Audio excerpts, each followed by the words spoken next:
Hello viewers, welcome to Friendly Corner Talk Show of our first ever segment where we will be discussing a lot of topics on different matters. I'm your presenter Dj-Caccy. With me here is Brother Man Sinyangwe Yumbe, a Zambian clinician. Welcome to the program. Thank you so much. I'm delighted to be here, and I understand this is for the first time, and it's my pleasure featuring on your show. The pleasure is all mine. Sure. Now, as I said earlier on, it is a Friendly Corner Talk Show where we'll be bringing different topics on different matters. Sure. And at this time, let us look at this deadly pandemic people have been talking about all this while. It's been said, people have been saying a lot of stories about it, have been told, writers have written on it, on different topics. Now, what is your perception on COVID-19 in your general sense? Well, this is a global pandemic which has presented humanity with an human shock, I would say. Yeah. We have seen world leaders around the world. They are garnering a lot of effort just to capture the spread of it. It's like waging a war on something.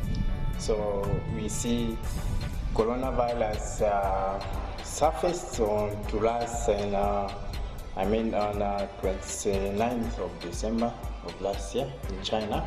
That's Wuhan province, and it was reported to the World Health Organization using the standard procedures and they quickly set in and managed to capture the spread around it. And they took it upon to the World Health Organization. They thought just it's an outbreak, but the effect it started posing on humanity when it surfaced on the European soil. So it became to the attention of the world that no, this is now a pandemic. Okay. So now what it is now to us, that's where the thing comes in. So this is a disease, just like HIV. Yeah, It's caused by HIV is caused by AIDS, HIV virus. So for COVID-19, we have SARS-CoV-2, a strain of SARS which happened in 2003. That is SARS-CoV-1. Now this is another strain we are talking about, SARS-CoV-2.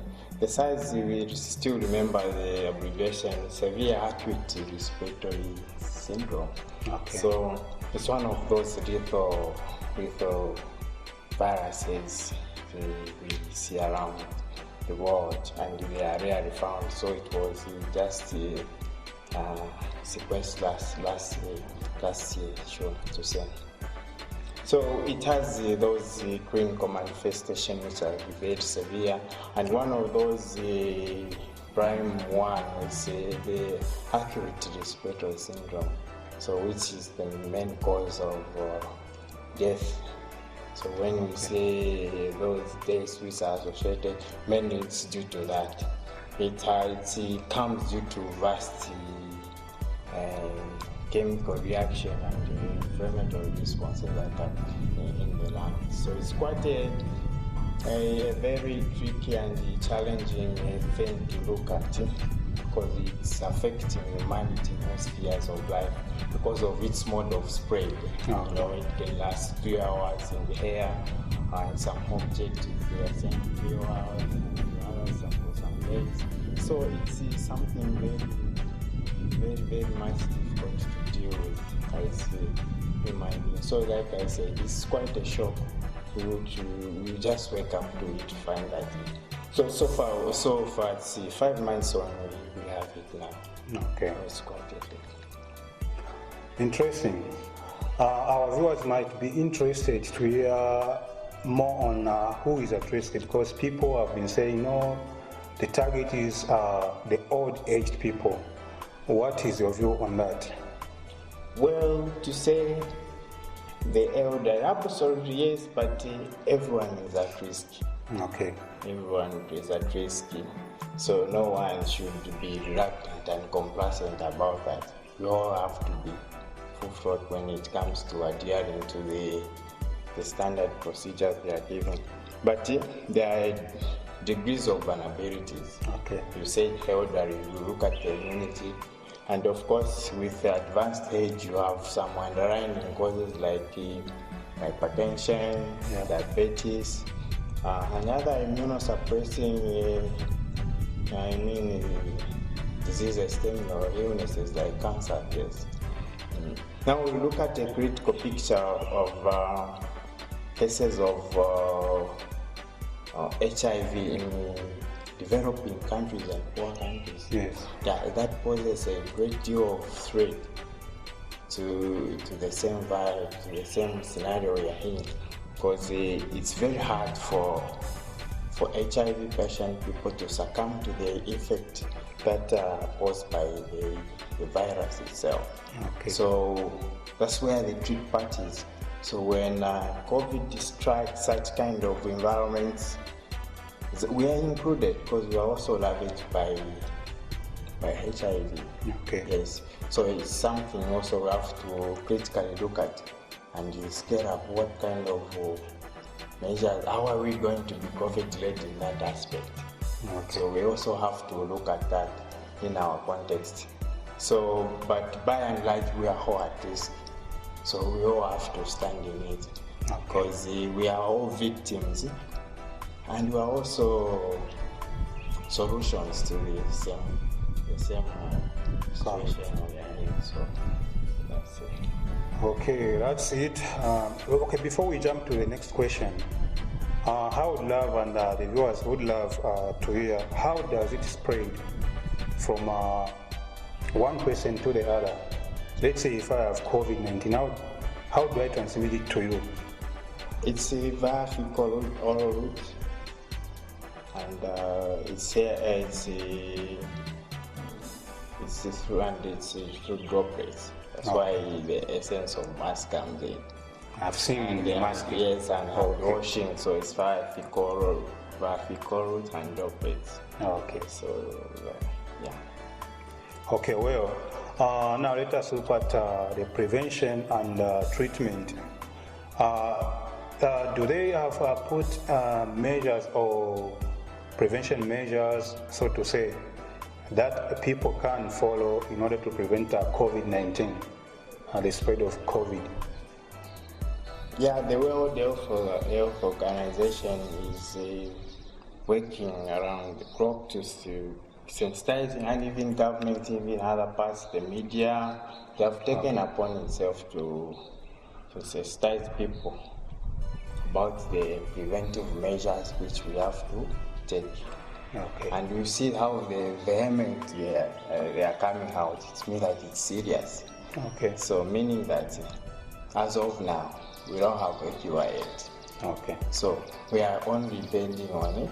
Preventive aspect, which is we are relying upon the standard guidelines which have been given. These are some of the things you have to live with for the foreseeable future, because we're not going to have the virus now. Okay. Because to manufacture a vaccine for someone to be administered to the person, it takes a lot of time. So we're gonna have to live with the standard guidelines, and it's a therapeutic lifestyle, and we just have to live up to it. Okay. Because that is our life. It's a new normal. That is the life we are required to live with, and it's a new reality. There is no way about it. And once you become reluctant and complacent, you negligence sets in. We are putting our society at risk, because this virus is very lethal. It has the capacity, the propensity to wipe out the human race. So it's something we have to deal with it so seriously. All right. Okay, well spoken. Now, looking at the measures, we've talked about the measures and the prevention measures they've put in place.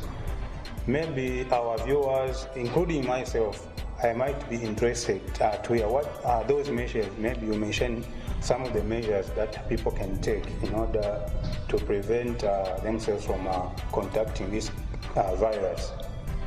What are those ways or measures? You're going to say we have the things to like hand grabs, those hand sanitizers you can use there.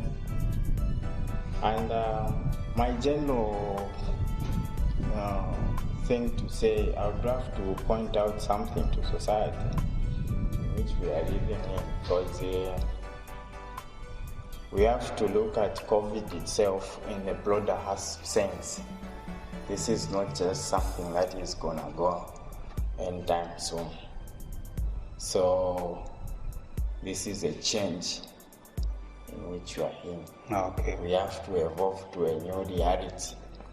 So change is inevitable, though it takes a lot of time, but this time we all have to evolve, but we have to evolve with information message. That's how it's supposed to be. So our community, we have to change. There's something we have to live, and the aspect of life we have to go with. So at this critical point in time, we have to seek advice from anywhere. Okay. This is a global thing that the problems of this century is now they are more global than local. Okay. So you cannot just remain in isolation. That's why even leadership has to come in. And what sort of leadership do we have? Yeah. We need to have in the COVID era. Yeah. That's where collaborative leadership should be. Come in. We have to collaborate among ourselves. We have to become one. Yeah. We have so many, the civil society, the academia, the business communities, people of goodwill, musicians, people in the showbiz industry. They all have their fair share to say. One voice is allowed. A single voice, no one can speak for one, because this is affecting us all. Okay. So we need to evolve as humans, because our society, there's a lot of aspects of life which needs to change. And also that collaborative leadership, we also need to engage our friends in the diaspora. Yeah. Yes. Because those guys, we have relatives there who have lived through real life situation where COVID is happening. The European, they are making those are the epicenters we have. Africa is not as of now. Okay. So real life situations are there. So we can see how we can collaborate with friends and families who are out there. They tell us how are they coping up and how is the future going to be. Okay. There are working methods out there we need to cope. Like for instance in Ghana, they have developed a very advanced app which they are tracking people with COVID, and the most important thing is contact. We trace people who have been in contact with people who are COVID. So such things are happening around us. So we cannot remain in isolation, because we may make some mistakes. That's where a strategic thing in terms of leadership, a strategic flow, political structure, they have to be strategic. Okay. Because we fear distortion of information when it's coming because of some. That's why politically contested decision have to be well examined. Yeah. Decision have to be consensus at this point in time, so that everyone understands what is happening. Because any mistake can be catastrophic. Can cause strife.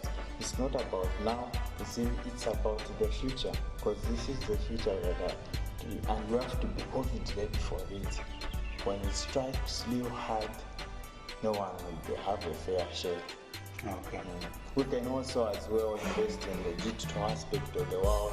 Yeah. Because most of the things that we have to rely on, technology, all those things. We cut some intermediate connection. We facilitate via digital. We try to go paperless in some aspect of things.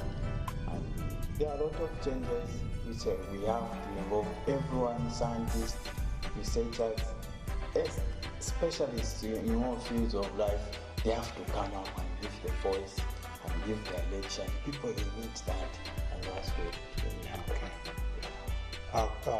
earlier on you've mentioned that Ghana has invented a certain device that can detect those who become in contact with those who are COVID-19 positive, whatever.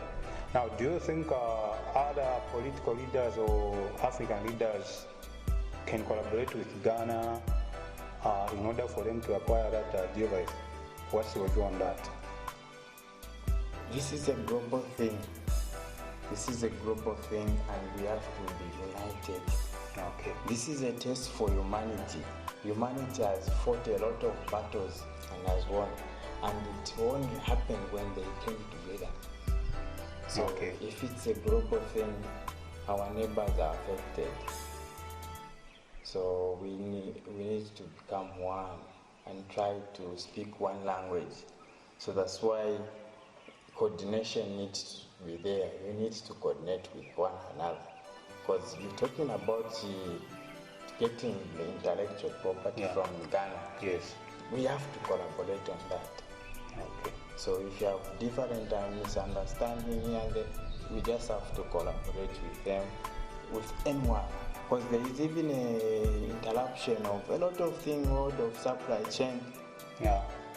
We need that collaboration, because if you have people on the other hand, they can also help us. Okay, we need this, we are in dire need of this kind of an item, but due to the COVID arrangement we are in, we cannot access. Please, are there any other means we can have?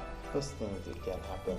I recently had the World Health Director for region of Africa. Yeah. She was commenting about Zambian doctors in the diaspora trying to coordinate with them. They're trying to purchase a good number of ventilators to distribute to South Africa.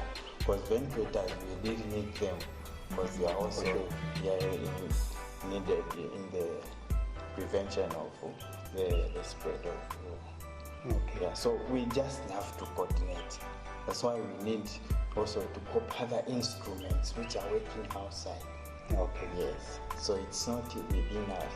We need. So that's why I said to cooperate even the diaspora friends. They are our immediate neighbors, because they are ours. Yeah. Sure. So our viewers, I'm sure you've been taking something from this program. Now moving on, what are some of the recommendations that maybe the World Health Organization and other health institutions have put in place? Maybe you have something to say. Well, the news is out there, the songs are there. Isolation, this quarantine, when you are, do not do it, just stay at home, enjoy just the comfort of things. Now, do you think for someone, okay, let me give you an example. If I love, some of us, we love music, we love mingling with others, socializing. Now, do you think if you tell me, my brother, stay at home, you won't lose anything, do you think it would be possible for me to cope with that situation? This is a change of lifestyle. Okay. So we have to modify. Yeah. And this has to be at personal level, family and community. Okay. So we just have to change for the better. Okay. So there is some things we just have to forget them. And it's sad we are living in that situation, but we just have to live. There are a lot of things we have to buy. It's not everything that the comfort we had enjoyed. So lifestyle has changed, and you have to change, and you have to evolve with it. Humanity have evolved in so many things in life. So even us, Now, we have reached the point where we have to just like. Okay, thank you very much. Well, viewers, yeah, you've heard for yourselves. Now it's up to you to leave the comment there. Remember, we said it's a friendly corner talk show where we'll be bringing you more topics on different matters. For the first time today, we had a program on COVID where we were discussing different issues, treatment, prevention, and all that stuff. Till next time, bye-bye.